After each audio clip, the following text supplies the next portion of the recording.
Okay. So last night we discussed about the nature of mindfulness. So mindfulness or sati is this awareness that remembers to bring the presently occurring object clearly into the mind. Okay?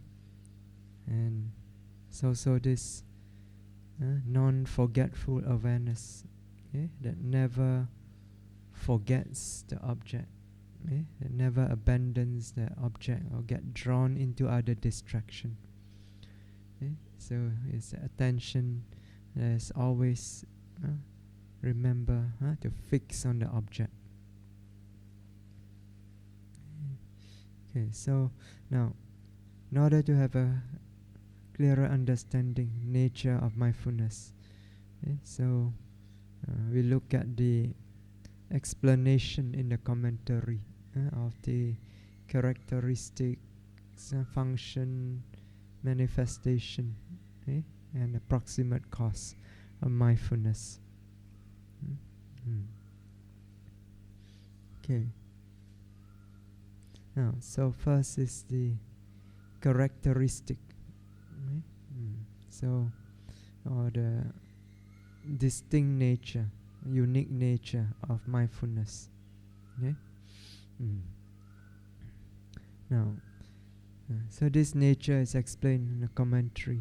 Apilapana lakana sati. So mindfulness have this nature of not floating or not drifting away. So what does it mean? Not floating, not drifting.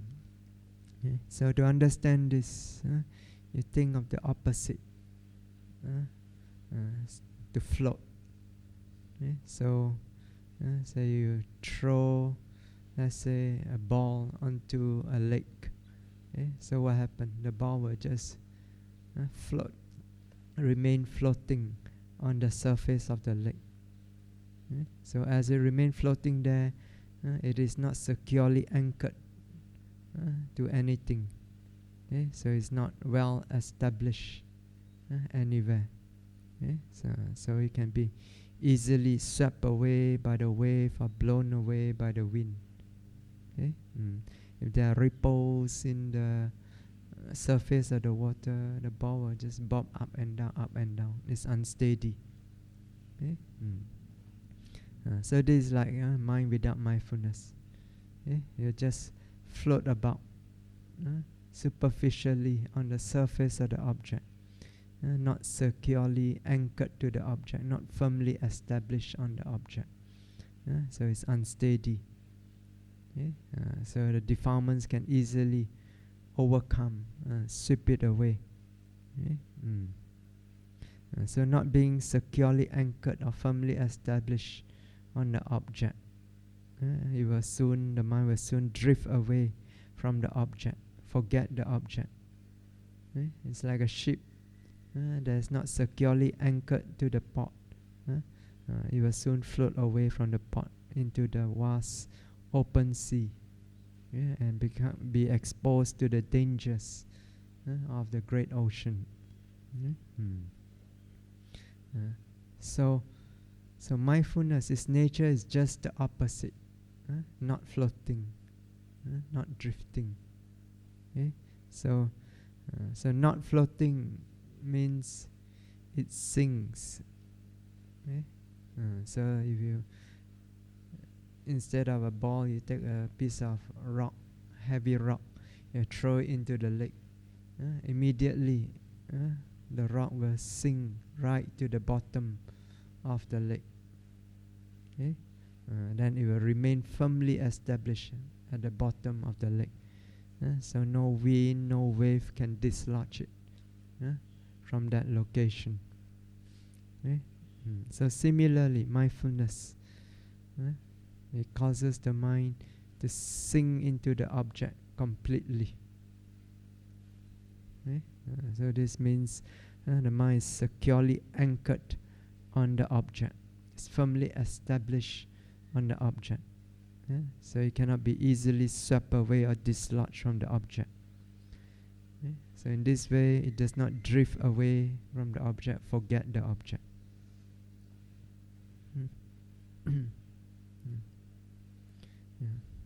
So, a characteristic of non-floating really means to be established firmly. So mindfulness' nature is to establish firmly. So mindfulness, when it arises, it firmly establishes the mind on the object. So that the mind, once it stands firm on the object, it does not forget the object. That's the nature of mindfulness. It's characteristic.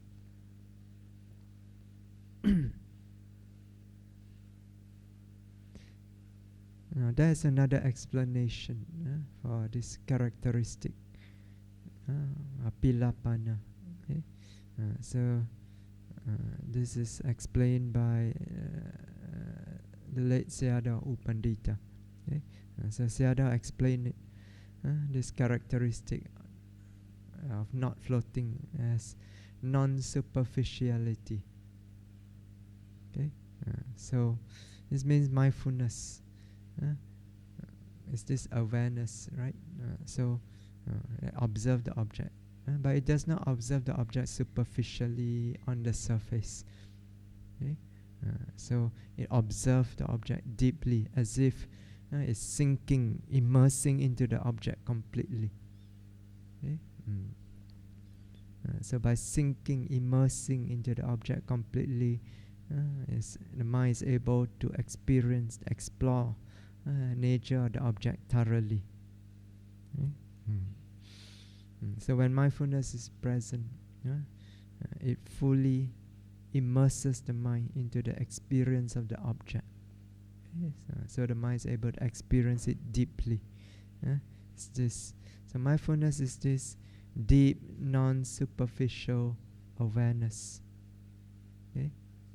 So it allows the mind to take a deep, thorough look at the object.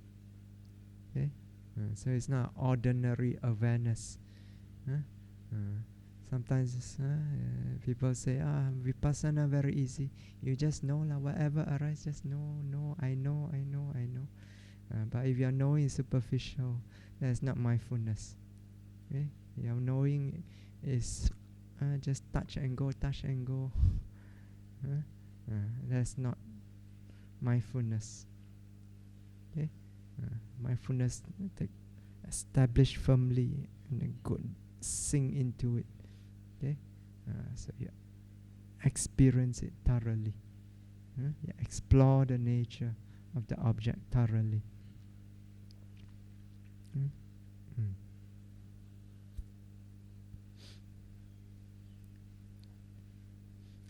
Okay, and next we have the function of mindfulness.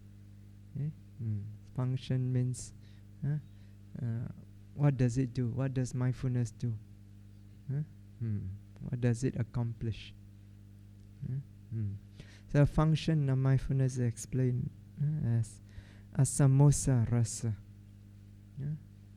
So asamosa means non-forgetfulness. So this is the function of mindfulness. This means that mindfulness does not allow the mind to forget the object. Because its nature, its characteristic is establishing firmly. So because it establishes firmly on the object, it always keep the object firmly in mind. So it never drift away from the object, never abandon it. So therefore, the mind never forgets the object. So it's like a good parent. When you bring your child out, you always never let your child out of your sight. You always keep the child near, keep the child in view, in sight. Otherwise somebody will come and kidnap. So So mindfulness is present. Always keep a close watch on the object. Okay? So attention, due to this function, the attention is kept firmly and squarely on the object. Okay? Never forgetting it.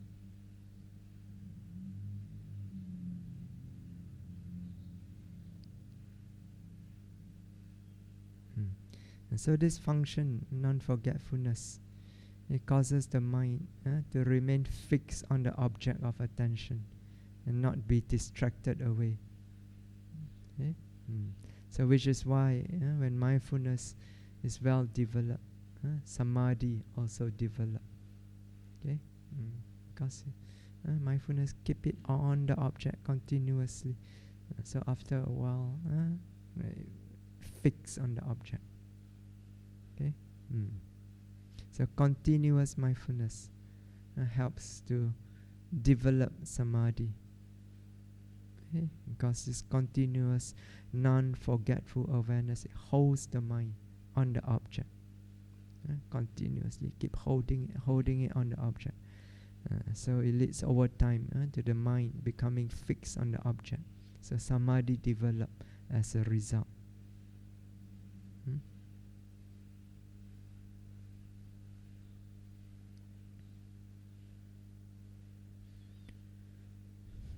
Now, another way to describe this non-forgetfulness is complete presence. Complete presence of mind. Okay? So when you say it never forget, that means it's always present. It's always present with each object. Okay? So non-forgetfulness means the mind is completely present with each object. Completely with object in each moment. Okay? There's not a single moment when the mind is not present. Okay? So it's complete presence of mind.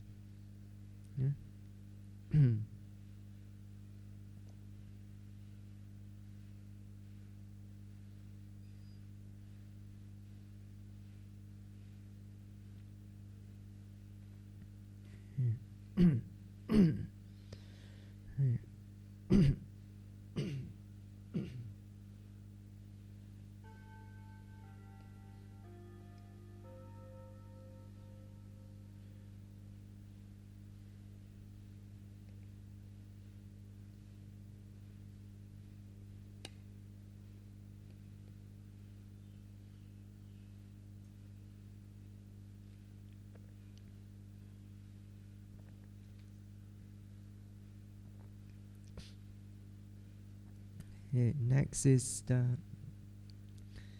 manifestation.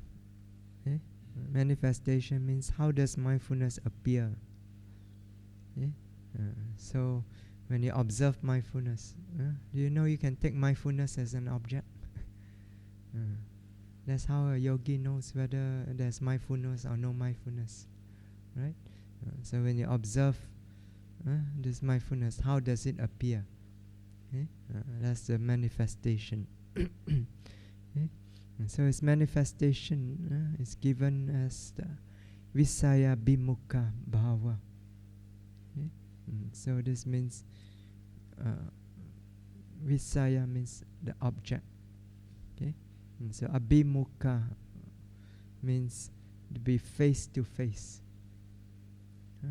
Face to face with the object. So mindfulness, it appears to be face to face with the object. That means it's turned to face the object. Okay? And so mindfulness is always turned to face the object. It never turns away from the object. Okay? Every time you look at it, it's facing the object directly. And it's like confronting the object. Okay? So due to this, its function of non-forgetfulness, it keeps looking at the object directly, again and again, looking. Okay, it's like staring very intently on the object. Okay. So because of this, you keep staring, looking directly at the object, not distracted anywhere else. So the mind is able to explore into the object, go deeper into the object, exploring its nature. Okay? So the longer you stare at the object, the deeper is the mind can explore into the object. Then the more you find out about the true nature of the object. Yeah.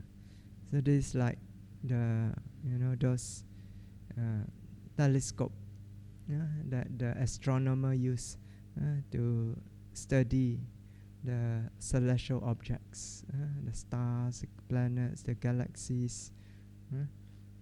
So when the astronomer they want to study a particular object, so they will turn the telescope to face directly the object. Okay, then they just allow the telescope to stare continuously. Okay, so the longer you can stare at the object, the more data they can collect. So there are more data, then they can understand the object more deeply. Okay. So there's this example I always give. Is a very famous image taken by the Hubble telescope. You know Hubble telescope? You might have heard of it. So it's a space telescope, right? So when it was first launched, shortly after it was launched, it took a very famous photo. If you are interested in astronomy, you will know this photo. It's called the Hubble Deep Field image. Okay, so so what they did is that they turned the telescope to face a very small, little, tiny area in space. Okay, so how tiny? It says that if you take a tennis ball, you take it 100 meters away. So that tiny little spot in space. Okay, so somebody suggested let's point the telescope there. Okay, but everybody else was against it. Okay? Because they spend so much time, so much money developing the telescope, launching it into space. Okay? Then on top of that, shortly after they launched the telescope, they ran into some problem and took them some time and more money to fix it before they can use the telescope. And now this fella comes and says, let's point it there. I needed a spot. People look at it, there's nothing there. What do you want to look? Because they spend so much money, they must deliver result. Okay? But because he was one of the project leader, so they have to listen to him. So they point there. They point it for more than 100 hours. They keep looking continuously. So apparently there's nothing there. But after pointing it there for more than 100 hours, they developed the image. And when the image came back, they were so surprised. They thought there would be nothing there, but when the image developed, they saw there was like roughly about 3,000 objects in that tiny space. And most of them were galaxies. Okay, so they were very surprised because before that, the astronomer, they know about galaxies. Okay, but they never thought that there could be so many galaxies in the universe. Because all they saw before that was just a few here, a few there. But now they saw in that one tiny spot, there are like 3,000 roughly galaxies. Okay? So that changed the view of the universe. They realized from then There are more things in the universe than they thought. Right? So they discover something new. Okay? Because they keep looking. Okay? They think, look, then forget it. Like some yogis say, yeah, same one, always same, rising, falling, same. Then you don't look continuously. Then you cannot explore. Right? So you have to keep exploring every time you note. Don't say, yeah, same, rising, falling, lifting, pushing, dropping. Same. The moment you say same, you already, yeah, that means the interest to look, to explore, to investigate is no longer there. In other words, you weaken the wisdom. Okay, you want to develop wisdom, there must be this interest. Look like a scientist. Keep exploring, looking. Okay, to find out more and more and more. Okay.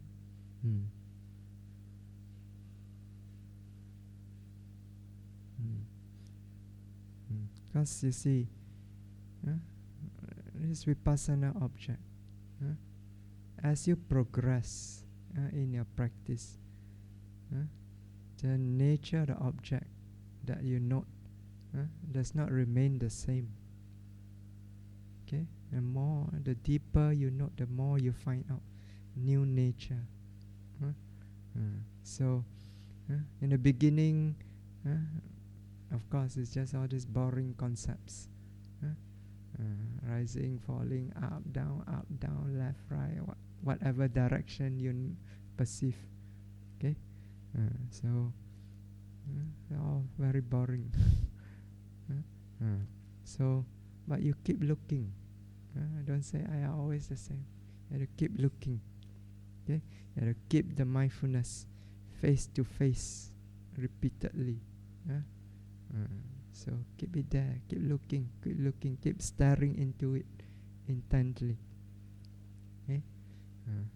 As you do so, once your mindfulness concentration develop sufficiently, then the nature, sabhava, the nature of the object appear.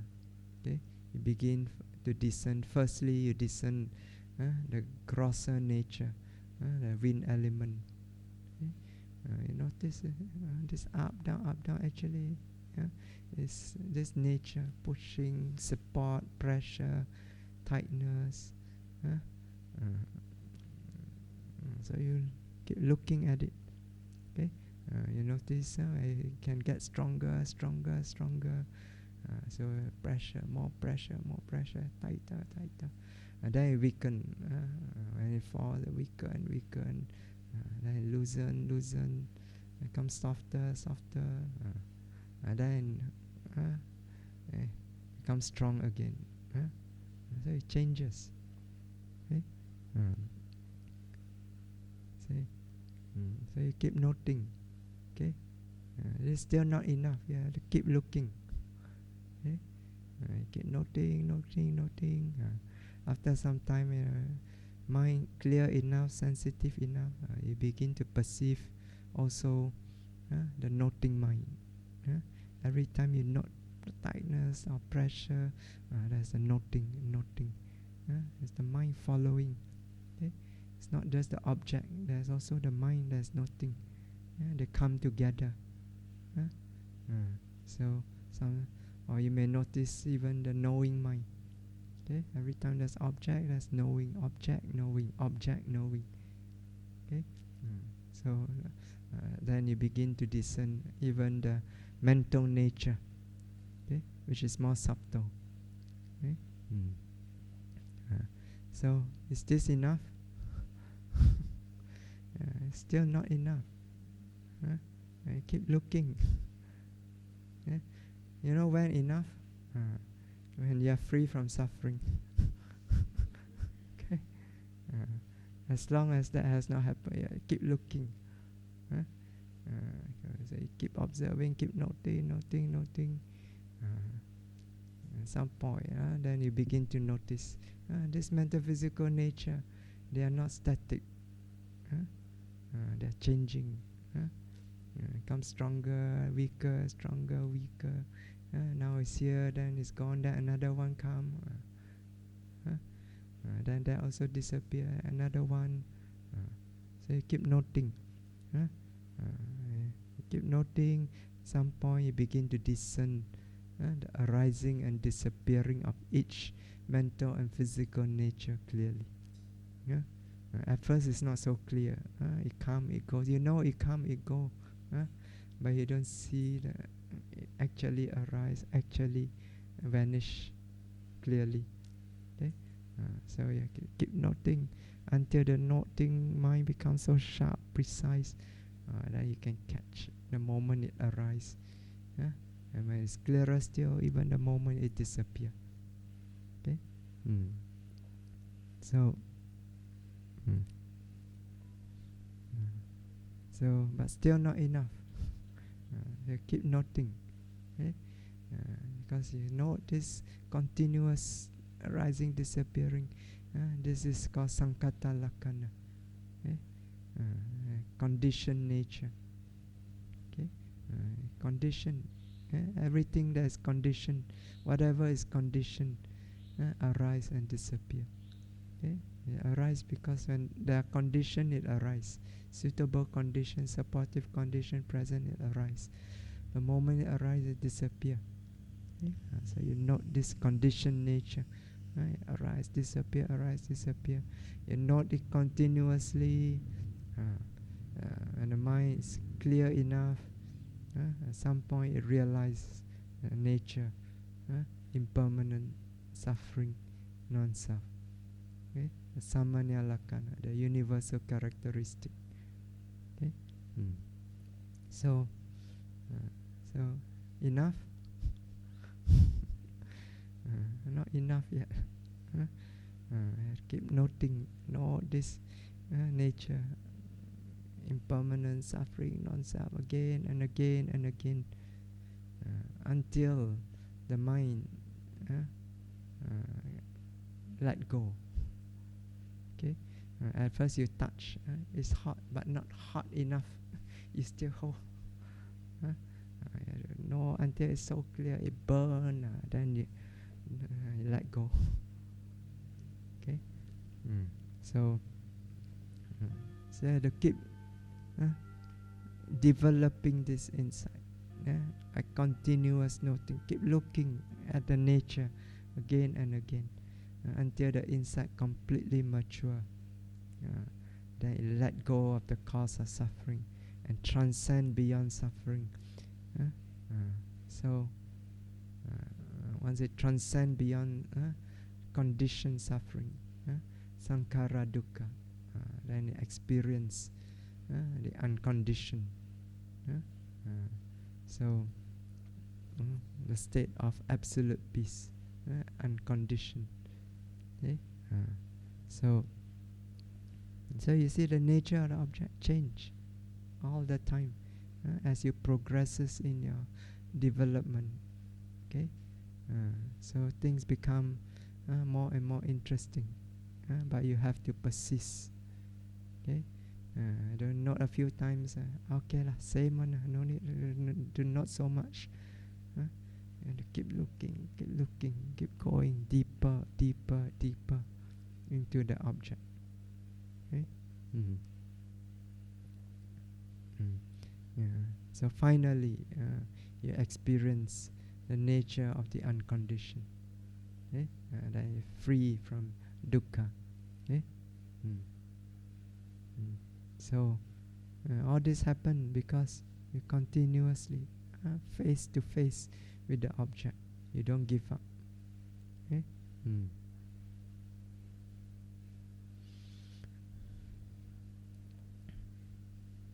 Now, another manifestation of mindfulness is araka, pachupatana.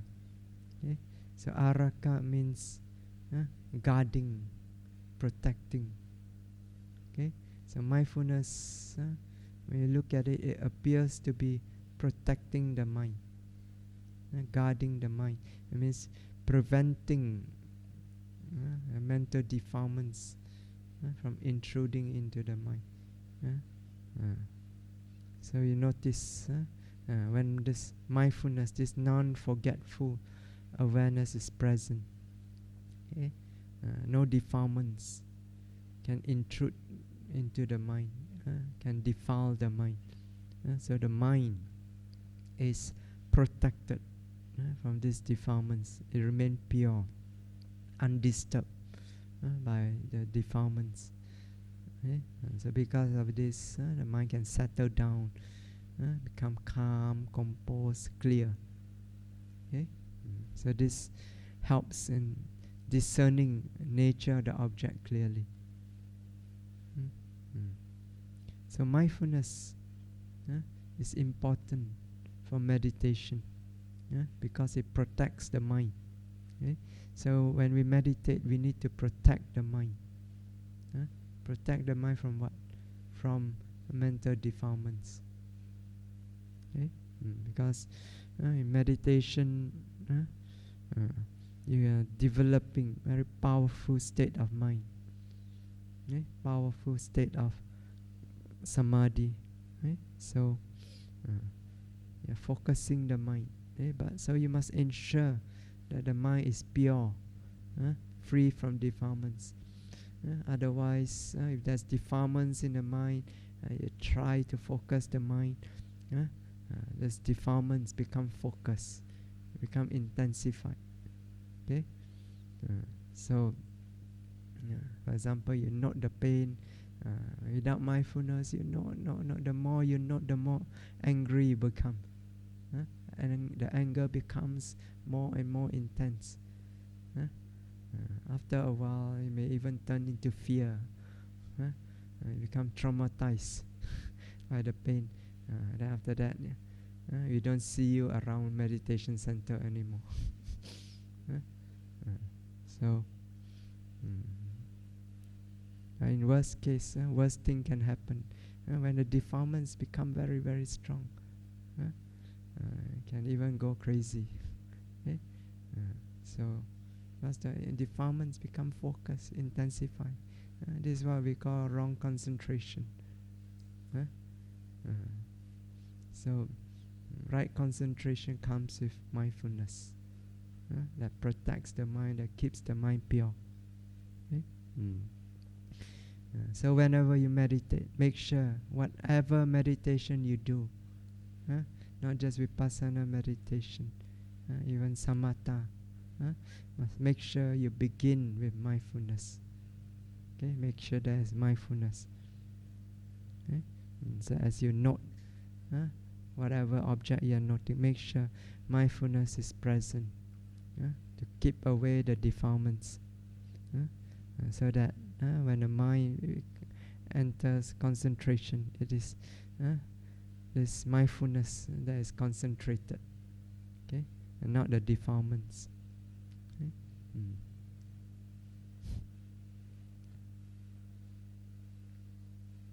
Okay. Then the last one is the proximate cause of mindfulness. Okay? So proximate cause means a principle, condition that either cause mindfulness to arise or supports it. Okay? So it's padatana, proximate cause. So the proximate cause for mindfulness is explained as tirasanya. Okay? Tirasanya means firm perception, strong perception. Okay? So sanya, we explained the other day, is the mental state that recognizes object. Okay? So whenever you experience an object, you recognize it. It is this sanya that works to recognize the object. Okay? Based on certain marks of the object. Okay? So when you first encounter object, a new object, sanya will make a mark of it. Yeah, that means you pick up the certain marks of the object. Like you see a new person, automatically you look at the face, the mind already memorizing the face. The eyes like this, the nose like this, the mouth like this. These are marks that is remembered. It's picked up by sanya. Later on, when you look at the person again, sanya will recollect the mark. And you see, oh, this one, like that. I know this person. So it's like facial recognition. So, see, inside your mind, there is already facial recognition program. It's called sanya.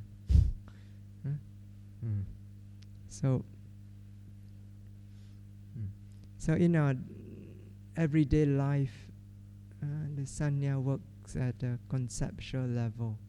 You recognize things at a conceptual level. So you look at person, you recognize his brother Ko, Ko and Ko, very close. So you recognize. There's Mabel behind there. You recognize. You look at objects. This is a clock. This is a table. This is a microphone. You recognize. Okay. So, but it's all concepts. Okay. But when you practice vipassana meditation, okay, so sanya works. Especially when you sink into the vipassana object. Okay, your mind is able to pick up the vipassana object. It means mental physical nature. Okay, then at that time sanya will work at the level of this bare, direct experience of this nature that is stripped of all concepts. Okay, so you just recognize the bare nature, bare mental physical nature. Okay. There's hardness, this is tightness, this support, pressure, this heat, cold, knowing, noting, feeling. So we pick up this nature. Okay? So sanya, it can work at different level. Okay? Both the conceptual level as well as the level of what we call the ultimate reality. Okay, so both level can be found when you are practicing. So in the beginning, it's more the conceptual level. Okay, so in the beginning, when you note rising, falling, all you see is this abdomen going up, going down. Still conceptual. You perceive its direction, up, down, left, right, or whatever, going round and round. You perceive, oh, it's fast, it's slow, long, short. So sanya still recognize conceptually in the beginning. Okay? So, but later on, when the mind begin to discern only the bare qualities, so sanya begin to pick up the nature of the bare qualities, pushing, knowing, noting. Okay, so the mind is kept on the perceiving, noting only bare nature, bare mental physical nature. And when the mind really gets into the perception of just bare mental physical nature, then even the perception of the abdomen, perception of the body, which are conceptual, can dissolve. It's no longer there. The mind no longer perceive that conceptual body. Okay? That's why sometimes yogi report that they do not feel the body anymore. Okay? All they feel is all this nature, physical nature. Okay? Because each moment the mind is just perceiving bare nature, and bare nature is formless, shapeless. Okay? So these bare qualities, mental physical qualities, it's what we call Paramata Dhamma, ultimate realities. Because ultimately, when you go beyond concept, ultimately what you found is just this mental physical nature. Okay? No person, no being, no self, just this bare mental physical nature. Okay? So sanya is actually that which is noting. It recognizes, it take note of this nature, that nature. Okay? So, and it take note without thinking. When you're noting, noting goes on without thinking. It's just pick up the nature, recognize without any words. It's not that you recognize and in the mind you say, I know what is this. There's no word. It just recognizes clearly. Okay? So sanya is noting. Okay? And when you're trying to note the object carefully, when you're making effort to note the object carefully, so there's this firm noting on the object. So when you're trying to note carefully, it causes the mind to hold steady on the object. Because you want to note carefully, the mind must hold steady. It must establish firmly on the object. So mindfulness arises on account of that. Okay. So the more careful you want to note the object, the more strongly mindfulness have to establish on the object, hold it steady. Okay? So the act of taking note, the sanya, act of taking note carefully, it causes the mindfulness to arise, okay, to establish more strongly, more firmly on the object. Okay? So therefore the proximate cause of mindfulness is this tirasanya, firm perception, firm noting of the object. Okay? The more careful you have to observe the object, the stronger will be the mindfulness. Okay?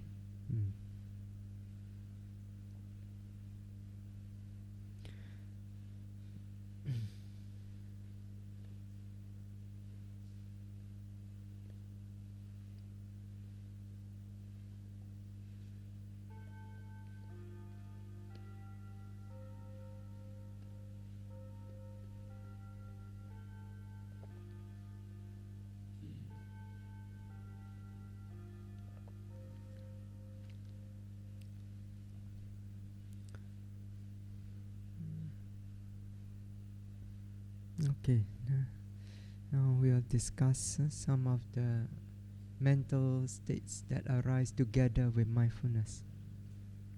Okay?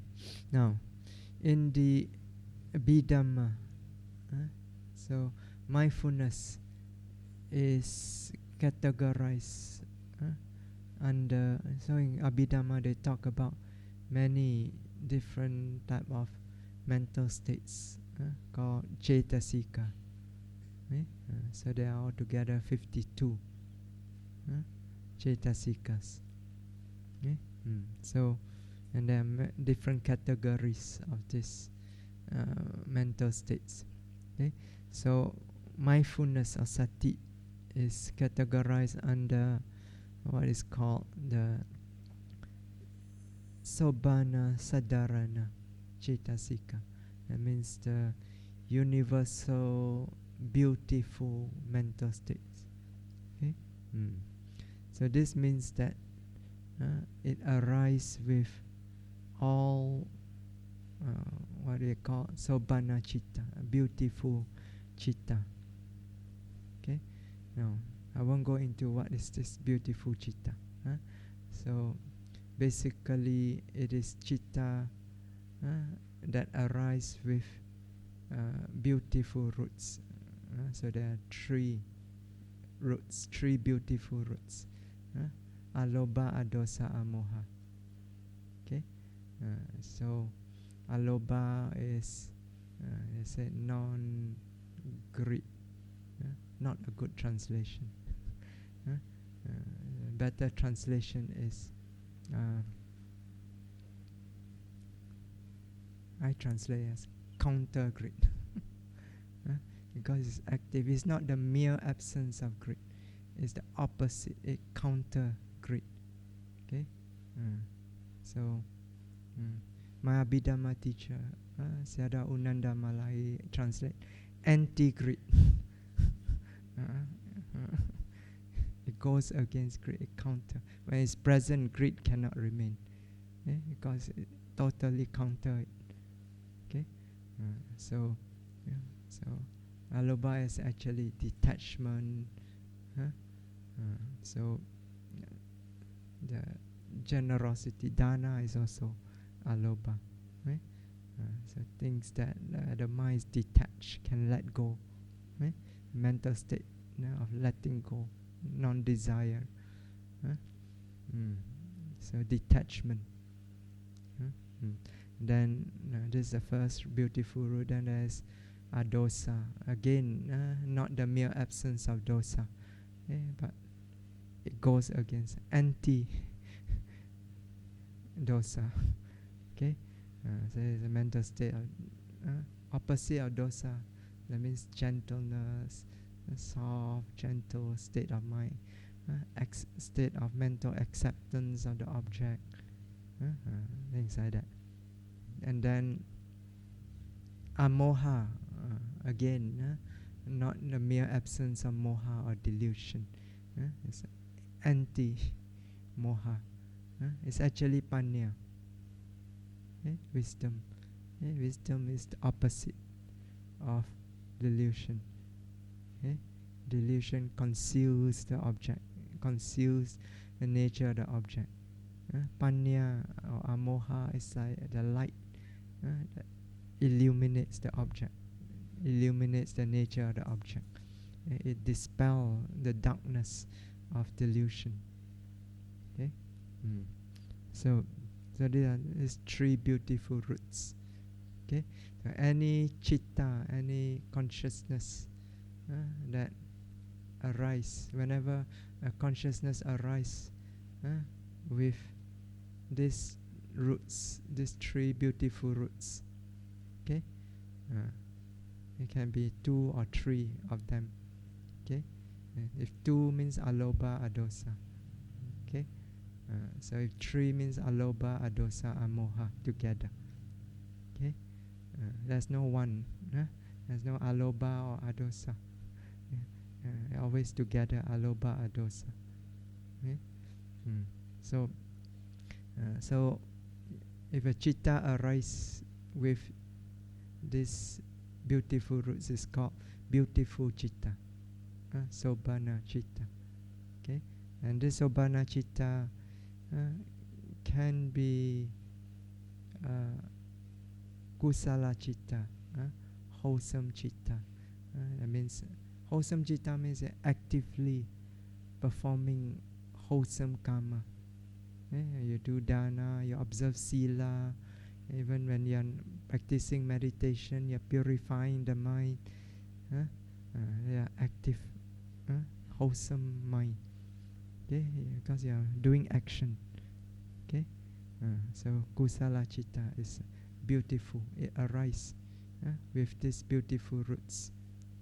Okay, that alobha, adosa. And when your noting is clear, there's wisdom. Alobha, adosa, amoha. It comes with wisdom. Okay, so it can be kusala citta. It can be also kusala vipaka citta. That means citta that is a resultant of wholesome karma. Okay, so whenever you experience, let's say, you see beautiful object, or you hear beautiful sound, and so on, and these are experience. This experience are result of wholesome karma, right? If you're unwholesome karma, all ugly. Okay, so experience nice, beautiful, pleasant object is a result of wholesome karma. Okay, so that consciousness, that citta, that experiences this result of past karma, result of wholesome past karma. So it's also a Sobhana Citta. Okay? Beautiful Citta. It's pure Citta. It's without any defilements. Okay? And it's with wholesome roots. Okay? That's why they talk about whether you're 3 root or 2 root or no root. You heard of this? They say if you don't have 3 root, you cannot be successful in vipassana meditation. 3 roots means alobha, dosa, dosa together with amoha, panya. You don't have the wisdom root. You cannot be successful. Okay? What they are referring to is the bhavanga citta, the life continuum citta, which is a result of karma. Okay? So human beings, as human beings, our bhavanga citta is a result of wholesome karma. Okay? But depending on what karma, it can be 3 root, okay, or 2 root, okay, or no root. So you don't, if you lack the, if your bhavanga citta lack the root of wisdom, then I say no matter how you practice, you cannot attain enlightenment without the wisdom root. Okay? So, but that does not give you an excuse not to practice. In fact, that makes it even more important that you should practice in this life, so that to develop the wisdom, so that next life you're reborn with the wisdom root. Okay. Okay. So, where are we? So mindfulness is one of what they call the universal, beautiful mental state. Sobhana Cetasikas. What this means is that it always arises together with all beautiful citta. Okay, so that means whenever you do dana, you observe sila, if you do it properly, the wholesome citta arise, then mindfulness is always present. When you meditate, you're noting properly, that's mindfulness, because wholesome citta arise. Okay, so and so Sobhana, beautiful, means it's pure. It's not mixed with any defilements. So this pure states, it cannot mix with any defilements. So, so when it's present, no defilements can be present. Okay? So mindfulness is a wholesome, pure state of mind. Okay? So therefore, mindfulness, you can say, is this pure, wholesome awareness. Okay? This is an important point. So we always say awareness. Okay? You must be aware, you must be aware when you practice. Okay? So, but you have to be careful. Not just any type of awareness. Okay? It must be pure, wholesome awareness. Because awareness can be unwholesome also. So you next morning, tomorrow morning, you go to the downstairs, the buffet table, you say, "Wow, durian!" Your mindfulness gone. That time you're aware, durian. You're aware, but with lobha, greed, that is not mindfulness. That awareness with greed is not mindfulness. Okay. So that's unwholesome awareness. That's not mindfulness. Any awareness that's tainted by defilements, greed, hatred, delusion is not mindfulness. Okay? So you, in a practice, you want to make sure you develop pure awareness, not unwholesome awareness. Okay? So because only when the awareness is pure, the mind is freed from the defilements, right? Freed from disturbances caused by defilements, likes and dislikes. Okay? So when the mind is free from likes and dislikes, then it's able to view the object with steady equanimity, that's unshaken by the object. Okay? Able to view with equanimity, with detachment. So as a result of this, is able to discern the nature of the object clearly. Able to discern with this clarity, discern it exactly as it is. Okay? So we need to develop this pure awareness in order to develop insight.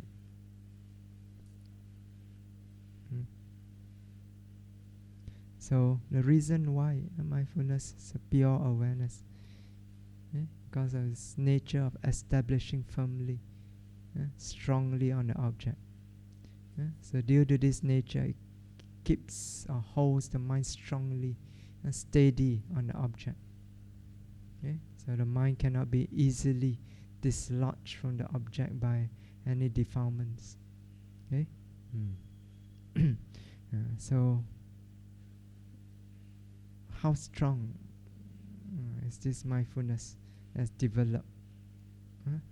So Buddha gave a simile in the Satipatthana Samyutta, as the Janapada Kalayani Sutta.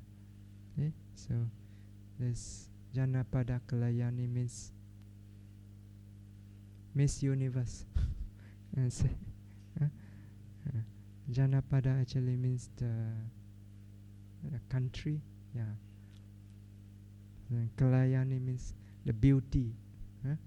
The beauty of the country. So, okay, maybe not universe. Miss Malaysia. So in the Buddha gave the simile, the most beautiful girl in the land. So she's on a stage. She's dancing, she's singing, so very exquisitely, dancing, singing, and then on the other side, one side is the beautiful girl, dancing, singing. On the other side is the crowd, cheering, clapping, making a lot of noise.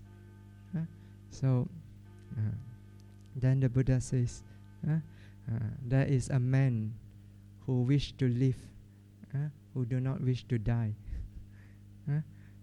So who wish happiness and not suffering. But they tell him, you have to hold this bowl of oil. This bowl is filled with oil, filled to the brim. Okay? You have to hold it. Okay? And you have to walk in between the girl and the crowd. Okay? And behind you is the executioner with his sword drawn, ready. You have to walk in between. He will follow you. Should you spill even a drop of the oil, the sword will come down. So the Buddha asked, what do you think, bhikkhus? Would that man stop attending to that bowl of oil and out of negligence turn his attention outwards? So will he allow his attention to be drawn to the girl or to be drawn to the crowd? Right? So what do you think? Will he be distracted by sense desire to delight in the dancing, singing of the girl? Or will he be distracted by aversion to the loud cheering and applauding of the crowd? So, or will he walk so carefully with his awareness firmly established on that bowl, making sure not a single drop of oil will spill. So of course, so his awareness will not incline even a little bit away from the bowl to the girl or to the crowd. Yes, because no amount of sense desire or aversion is worth it. So no desire, no aversion can arise to shake his awareness, because his life depends on it. Right? So his awareness will remain steady, firmly on the bowl. Okay. So this is the nature of mindfulness. Okay, when it's directed to the object, it holds the mind strongly, steady on the object. Okay, so the mind cannot be easily dislodged from the object by any defilements. Okay, so the mind is kept pure, untouched by defilements, untouched by likes and dislikes. So it means the mind remain equanimous, as upekkha. Okay, so upekkha is one of the mental states that comes together with mindfulness, because upekkha is also universal, a beautiful mental state. Okay, actually there are 19 of these beautiful mental states. Okay, every time wholesome mind arises, these 19 are present. Okay, mindfulness is one. Upekkha, equanimity, the steadiness, stability of mind is another. Okay, so that's why when mindfulness is established firmly, the whole mind is stable, is steady, unshaken. No likes and dislikes can shake the mind. Okay?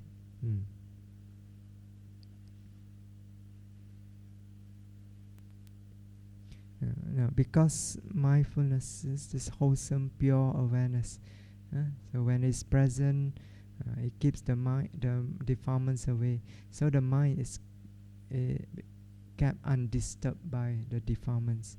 So the mind becomes peaceful. Okay, not agitated, not disturbed. It's calm, it's composed, it's not excited, it's cool, it's relaxed. Okay, so this calm, peaceful composure of the mind is an indication of the presence of mindfulness. Okay, this is actually another mental state that arises with mindfulness. Another one of the 19, passaddhi. Okay, passaddhi, or tranquility of mind. Okay, so this passaddhi, this calm peacefulness of mind, always arises with mindfulness. Okay, so if you are noting with proper mindfulness, this peacefulness, calmness of mind is present to some degree, depending on how strong is the mindfulness. The stronger the mindfulness, the stronger will be the calmness, peacefulness. Okay, that's why you can check for yourself when you are noting. Okay, is your noting mind, does it have this quality? It's calm, peaceful, composed. Is it equanimous? Or is it disturbed, agitated, shaken? So if it is so, then it's not mindfulness. Okay, but if you find the mind is calm, peaceful, composed, is steady, equanimous, not easily shaken, then you can say that is mindfulness. Okay, like when you are noting pain, when you note pain, is your mind steady, or is it disturbed? You feel, is that tension in the mind, or is the mind totally relaxed, calm, peaceful, watching pain, pain, pain, pain. Then you can tell whether there's mindfulness or not. Huh?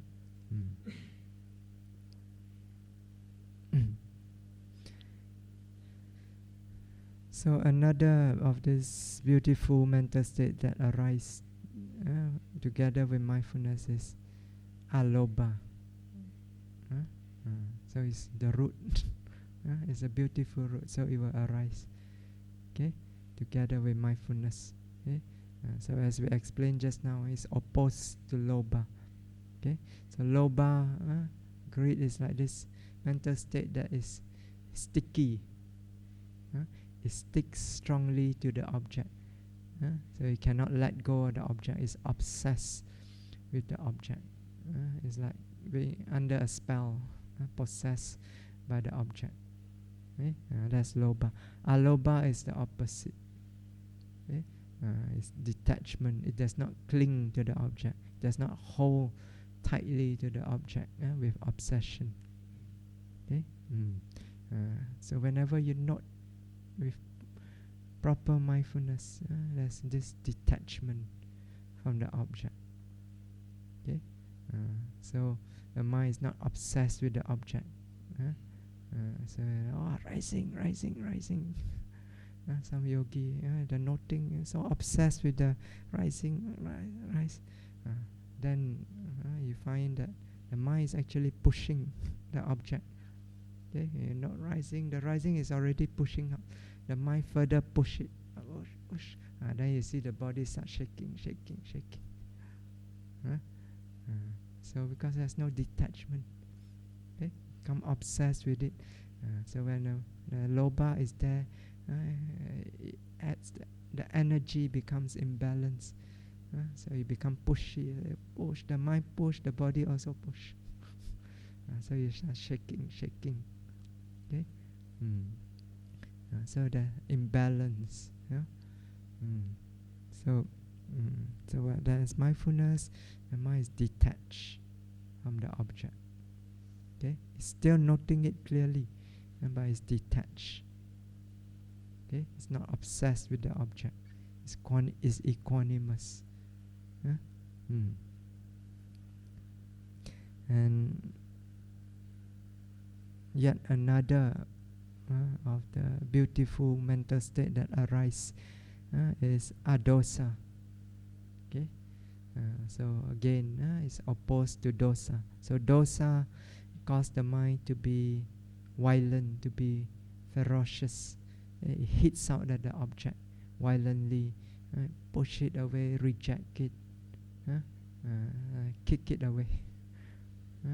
So adosa is the opposite. It's gentle, it's soft, it's accepting. It's like embracing the object. Okay, so when mindfulness is present, adosa also present together. So you find the mind becomes soft, gentle, accepting of the object as it is.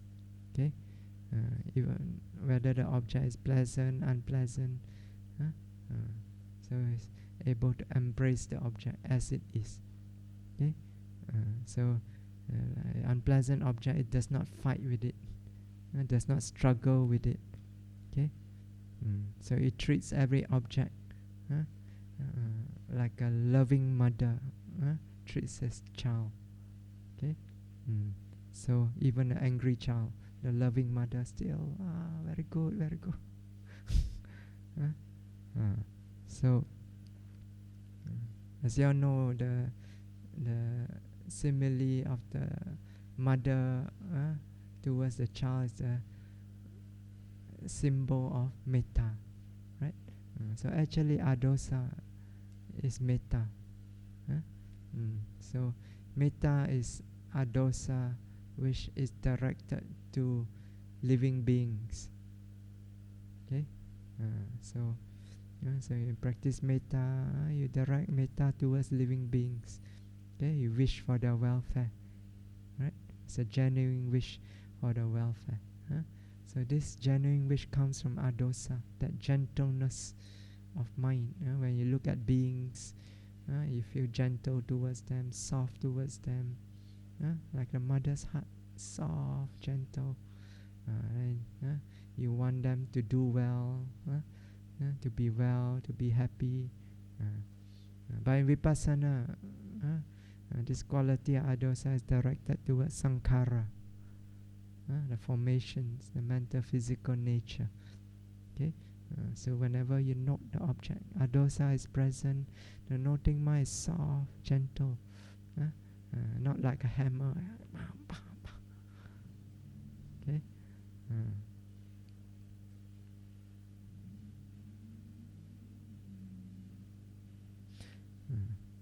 So due to alobha and adosa, the noting mind does not get involved with the object.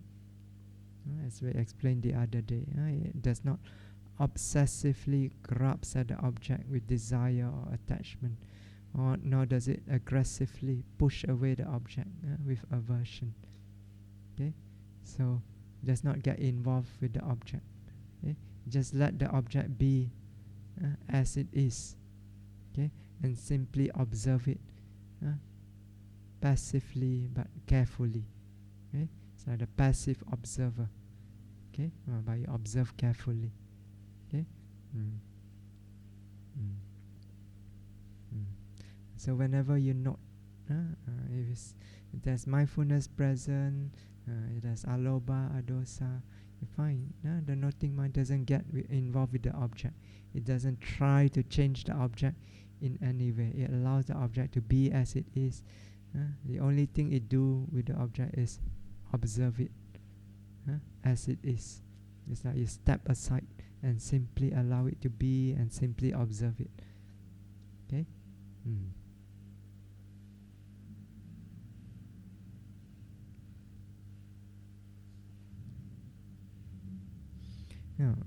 Then another mental state is this mudutta. Okay? This is a softness. Mudutta means softness. Okay? Is this soft plasticity or adaptability or flexibility of the mind. Okay? So the mind is not hard, not rigid, not inflexible. Okay? So when mudutta is present, mind is able to adapt to each object that arises in each moment. Okay? Rising, arise, able to adapt to rising. Okay? Falling occur, adapt to falling. Adapt quickly. Okay? Pain arise, adapt to noting pain. Okay? Tension arise, adapt to the tension. Okay? Noise arise, adapt to the noise. Okay? So you can adapt easily because the mind is flexible, soft, flexible. Okay? You don't have this quality, the mind cannot adapt to especially difficult object. So then when object is pleasant, nice, you can note, no problem. You enjoy meditation. But the moment unpleasant object arise, pain arise, very disturbing noise arise, the mind cannot adapt. Okay? Then you get angry, you lose the composure, and then mindfulness disappear. Okay?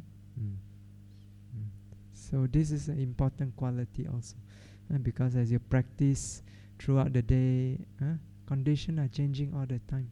External condition, internal condition, changing all the time, right? In the morning it's cold, afternoon may be very hot, so in the morning may feel very hungry, then after you're eaten you feel full, so in the evening no more food in the stomach, you feel light, or you feel hungry again. Changing condition. So energy level also go up and down. Energetic in some part of the day, other part of the day you are tired. So and objects also changes. Sometimes subtle, sometimes gross, sometimes pleasant, sometimes unpleasant. Okay? So if your mindfulness is well developed, then your noting mind has this quality of flexibility, adaptability. It can adapt to any situation, any condition that arise in your practice. Even if the condition change very suddenly, it can easily adapt. Okay? So this softness, flexibility, adaptability of the mind, it also means the ability of the mind to flow along with the streams of object easily. It's flexible enough to be able to switch from noting of one object to another, to another, to another, quickly and easily. Okay, so you can see this clearly when you're not sitting touching. Okay, at first when you're not sitting touching, the mind switch very difficult. With difficulty it switch. So when you're not sitting, when you want to switch, the mind has resistance. Switch with difficulty, switch back also difficult. That's because it's also tinamida. The mind don't want to work. Okay, you add energy into it. After a while, the mind become flexible. This quality of mudita arise. After a while, the noting can flow with energy. It becomes soft, flexible. It can switch very fast, easily. It doesn't get lost. Okay. So with this quality of mudita, the noting mind can switch here, there, very fast, very easily, very efficiently. Okay. So well-developed noting mind is like this. Okay. I always compare it to Wang Fei Hong. Wang Fei Hong, very skillful in martial art. You see the movie, he's always confronting many opponents. One person face to face with 10 opponents and different direction. But you see, he never lose. They attack him one side, he block. Then another one attack him, he block. He block. Front, back, left, right. He always block very, very fast. He can switch. Noting mind well developed is like this. Can note one object after another, very, very fast, very, very easily.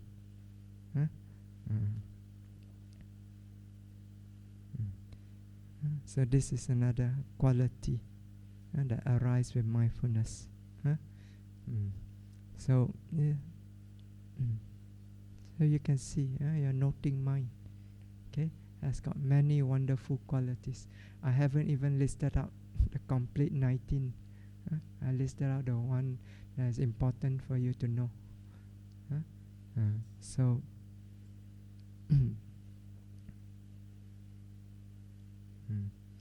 so there are many qualities the noting mind. Okay? First of all, it's purity. Okay, it's pure, wholesome.